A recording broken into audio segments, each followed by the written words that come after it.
Yani wanaume, achana na ile notion ya kusema kwamba wanawake hawana akili, ama kusema kwamba mwanamke unaweza kumuongopea bwana unavyotaka wewe.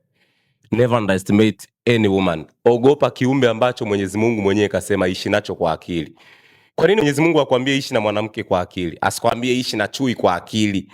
Aliamua kutumia mwanamke kwa sababu alijua mwanamke ana akili nyingi sana. Ogopa mtu kwenye bustani anaongea na nyoka.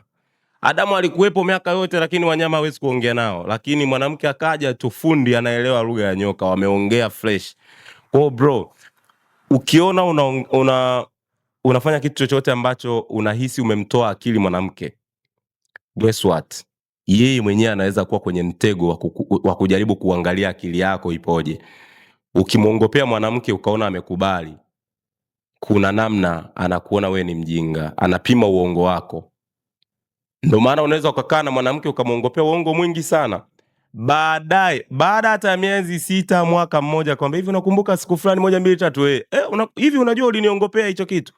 Ukweli ni kwamba ulikuwa 1 2 3. Mpaka unashangaa, bwana huyu alijuaje? Alinifuatilia, alifanya 1 2 3. Lakini hapana, they are very smart. Yani wanawake wako very smart kuliko hata unavyowaza wewe. Yani they are very smart kuliko hata sisi wanaume.